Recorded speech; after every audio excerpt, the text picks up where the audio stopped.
Durante todo o século XIX, desenvolveu-se um processo de conquistas europeias sobre a África e a Ásia, que foi chamado de neocolonialismo.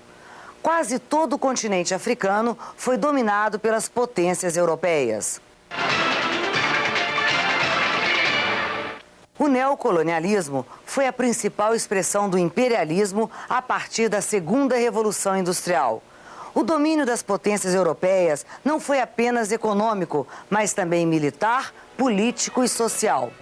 As potências exploraram matéria-prima de países africanos e asiáticos para manter o funcionamento das indústrias europeias. Dessa forma, a África e parte da Ásia foram conquistadas e divididas. As grandes potências também conquistaram o mercado latino-americano, para o qual vendiam os produtos europeus. O mundo assiste a uma surpreendente expansão europeia.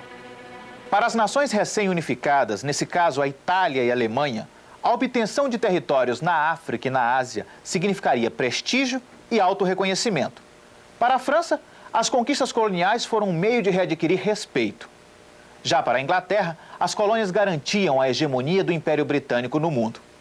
Muitas das guerras civis da África no século XX e agora ocorreram por causa dessa herança colonial.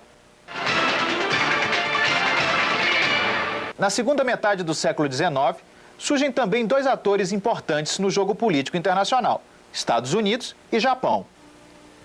Os Estados Unidos se consolidam após a Guerra Civil, quando conseguem impedir a separação dos estados do sul do país. Ao longo do século XIX, os norte-americanos também põem em prática o processo de crescimento. Os Estados Unidos se expandem para o oeste, conquistam territórios do México e compram o Alasca da Rússia. Após derrotarem a Espanha, conquistam Porto Rico e as Filipinas e ganham o controle sobre Cuba, firmando assim a hegemonia sobre toda a América Latina. O Oceano Pacífico torna-se também uma área de projeção de poder dos Estados Unidos, quando o país desponta com a industrialização. Às vésperas da Primeira Guerra Mundial, em 1914, o país já era a principal potência industrial do planeta.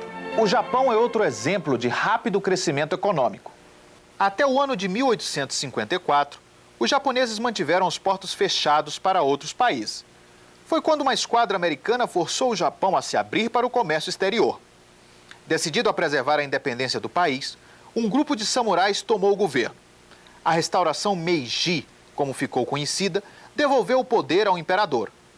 Inspirado por uma forte ideologia nacionalista, o governo Meiji adotou um conjunto de medidas, como a extinção dos privilégios sociais, a obrigatoriedade do serviço militar, o estabelecimento de uma constituição e a criação do parlamento.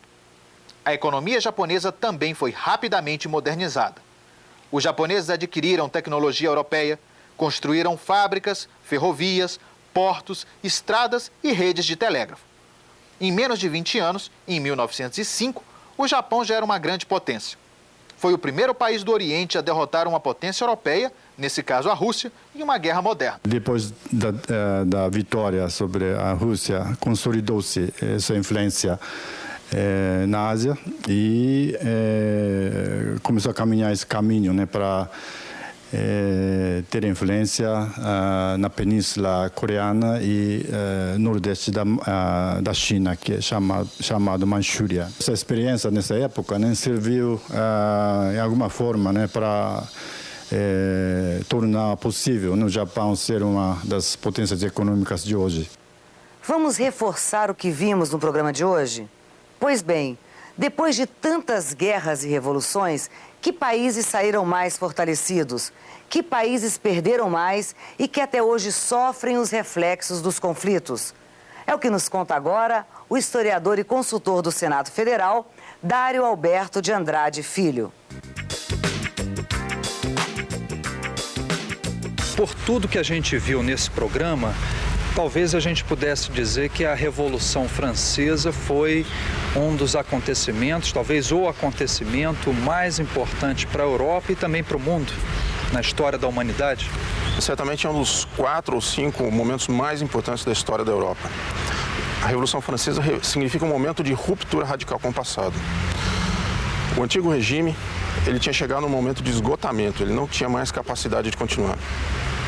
Evidentemente, isso não quer dizer que a Revolução Francesa não tenha origens muito mais antigas, né? Em 1789, o ano da Revolução, o Estado ainda pagava dívidas de Luís XIV, que tinha morrido em 1714, quer dizer, dívidas de quase 100 anos. De outro lado, você tinha uma sociedade estamental, ou seja, o primeiro estado o clero, o segundo a nobreza e o terceiro o resto da população. Esses dois primeiros estados, o clero e a nobreza, que talvez 1% da população, era sustentado pelos outros 99% da população. Além disso, além dessa incapacidade do Estado, essas duas classes privilegiadas, elas não abdicavam, né, dos seus privilégios. E além disso, naquele momento, culminou um grande problema em safras agrícolas da França. Esses ideais de liberdade, igualdade, fraternidade, eles acabaram se espalhando também para outros países europeus. Sim. O importante a gente observar é que esses ideais, né, eles não surgiram naquele momento. Se eu disse que a Revolução foi uma ruptura radical com o passado, ela tem origens bem mais antigas, né? E as ideias da Revolução, elas surgem talvez 50 anos antes. Só que o momento de amadurecimento delas é ali em 1789. Evidentemente, a França, a partir do momento que a Revolução se torna um fato consumado dentro da França, os outros países europeus começam a oferecer resistência a essas ideias, né? Os outros estados europeus são a reação. E aí, a França se vê em um período de guerra de talvez 25 anos, considerando aí, evidentemente, Bonaparte. Nesse período de guerras, a França, à medida que ela vai conseguindo vitórias, ela vai expandindo suas ideias para o restante da Europa. E essas ideias também elas ressoam no resto do mundo, especialmente na América Latina. Nesse cenário de guerras e conflitos, e obviamente considerando a chegada de Napoleão, que países, na sua visão, mais ganharam e mais perderam e por que acabaram chegando nessas condições? Esses 25 anos de guerra, eles têm vários períodos diferentes, né? Você tem um primeiro momento que é um momento de expansão da França, inclusive territorial. Depois você tem, com a derrota de Napoleão, você tem, na verdade, uma volta da França às fronteiras de 1792. Em 1815, que é o ano do Congresso de Viena, quem que seriam os vencedores e quem que seriam os derrotados? Na verdade, com o Congresso de Viena, você tem uma vitória da reação. Na verdade, a ideia do Congresso é você tentar voltar o relógio da história para antes da Revolução Francesa. Evidentemente, isso, como é uma coisa artificial, isso vai encontrar resistências ao longo do século XIX. É importante que talvez verificar que o grande vencedor desse tempo todo foi a Inglaterra, que ela conseguiu se consolidar como potência hegemônica no mundo. E a Rússia, como é que fica nessa situação? A Rússia é outra das grandes ganhadoras com a derrota de Napoleão.